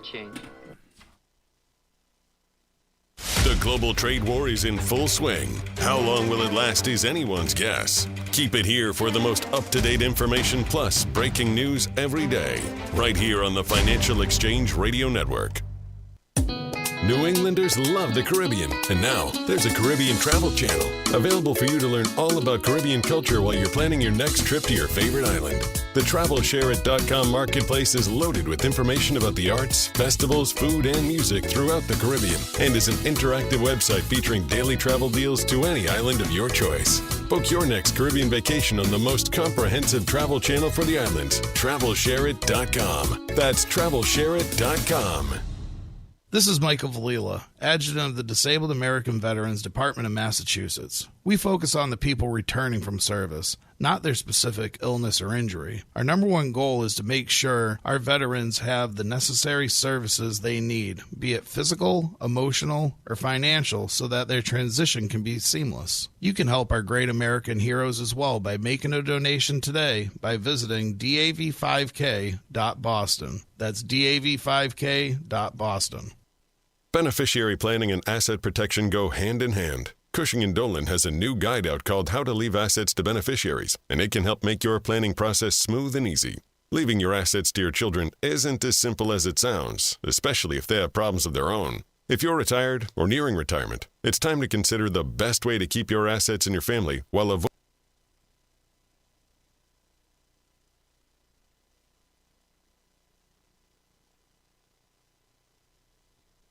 beneficiaries. You'll learn which paths are the safest when it comes to protecting yourself and your children while avoiding unnecessary risks that can create substantial problems in the long run. That number again is 866-848-5699. Or you can request it online from our website, legalexchangeshow.com. That's legalexchangeshow.com. The proceeding was paid for and the views expressed are solely those of Cushing & Dolan. Cushing & Dolan and or Armstrong Advisory may contact you offering legal or investment services. Cushing & Dolan and Armstrong Advisory do not endorse each other and are not affiliated. One of the keys to enjoying a peaceful retirement is flexibility. Hi, this is Chuck Zodda from the Armstrong Advisory Group. Today, retirement planning involves lots of possible changes and challenges given all of the external factors that may affect your goals. So creating a budget for your retirement is vital to financial stability. Retirement comes with a number of monetary considerations, from how much money you'll need every month to managing your existing investments through market volatility. Our new guide is called How to Build a Retirement Budget, and it will offer a variety of options for your consideration that may lessen your risks when it comes to your planning. Call right now at 800-393-4001 and ask for our new guide today. That's 800-393-4001 or request it online from our website, armstrongadvisory.com. That's armstrongadvisory.com. The proceeding was paid for by Armstrong Advisory Group, a registered investment advisor. Nothing in the ad or in any Armstrong guide is specific financial, legal, or tax advice. Consult your own financial, tax, and estate planning advisors before making any investment decisions. Armstrong may contact you to offer investment advisory services.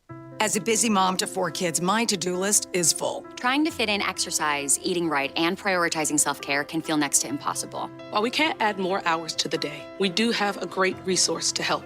Go Red for Women has easy tips, tools, and information to help you and your family live a healthier life. So to all the moms, the aunts, grandmothers, and amazing women out there doing it all, visit goredforwomen.org/momlife today. You take care of them, Go Red for Women will take care of you. It happens all over Massachusetts. Can you tie my shoes? In every home and every community. Be careful on your bike. Learning can happen anytime, anywhere. We'll see you at practice this weekend. And no matter how learning takes place in your family's life, DESE is there as your partner. The Massachusetts Department of Elementary and Secondary Education. Never stop learning. Find out more at mass.gov/back-to-school. Sponsored by the Massachusetts Department for Elementary and Secondary Education.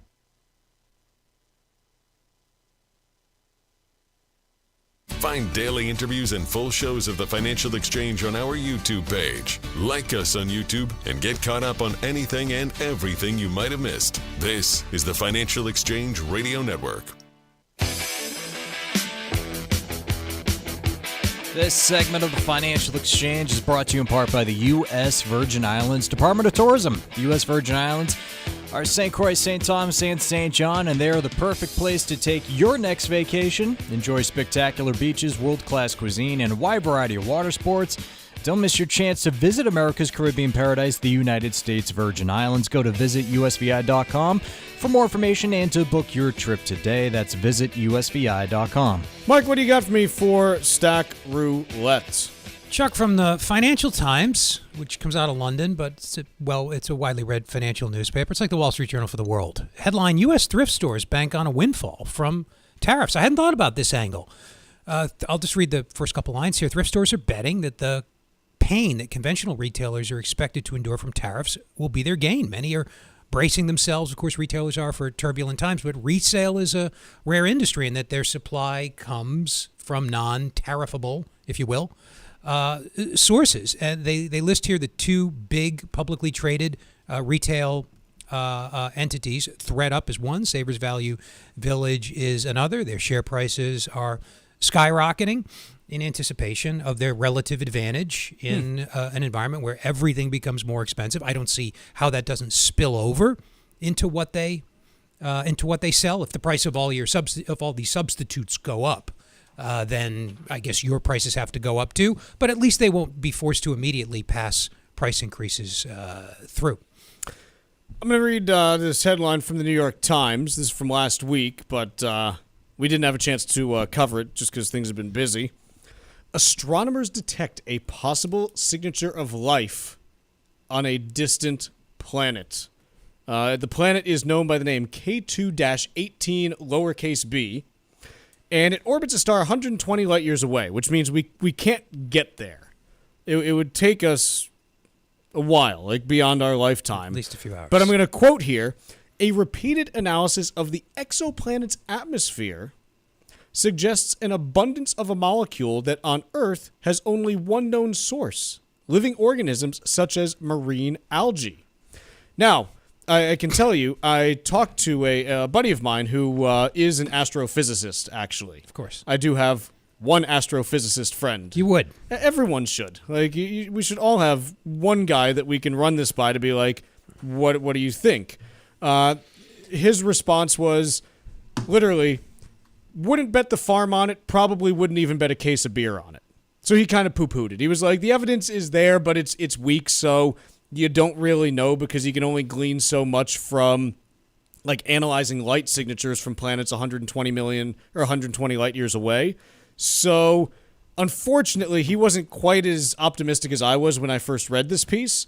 But that's a bummer. I know. I was really hoping he was going to be like, this is This is being reported as near definitive. I mean, you can't produce whatever the molecule is. Go ahead. Even the reporting on here, there's a guy, a planetary scientist from Johns Hopkins, who said it's not nothing, it's a hint, but we can't conclude it's habitable yet. So even he was like, it may be. We can't take pictures of these planets. They're too far, right? So we have to infer what's happening by the way light reflects through their atmosphere, and we can infer from that what molecules are there. Is that right? Yes, it's basically every atom sends back, or every molecule sends back a certain signature of what kind of light it reflects. And based on that, you can say, okay, this is what we think is present in the atmosphere there. The problem is, when it's 120 light years away, really far, and so there's a lot of distortion from everything else that is going on in between you and that planet. So if there's a cloud of gas in the way, yes, we might get some of what's in the cloud of gas. I don't know. But yeah, not even like big cloud of gas, just like sporadic dust or other EM, like electromagnetic interference that's going through there from, other stuff that's going on with, listen, it's a big universe. All right. There's a lot happening out there. It's not, not just us sitting here like, hey, again, we don't know that there's life anywhere else, but it's a big universe, so we'll see. So you're not excited about this, or you're curtailing, you're tempering your excitement. Well, here's the thing. So on one hand, my friend who is an astrophysicist was like, I wouldn't bet on it, which kind of poo-pooed it. Also, how did you get this number? The counter to that is you talk to generally any scientist about anything, and they'll usually poo-poo it because that's just... It's the responsible thing to do. Right, it's just definitive. Like scientists are just kind of trained. Well, we're not really sure, so hold up before we, say anything definitive. Sure. So I'm trying to filter it through all of this, and overall, exciting, but not like E.T. waving at us. One of the strangest developments in my lifetime is when Clinton decided to announce that there was definitive evidence of. He did this in '96, and they even used it in a movie clip not Yes. too long after that. It just seemed wildly ahead of things, irresponsible, and has since been kind of debunked, which is why you don't get too excited. Exactly. Yeah.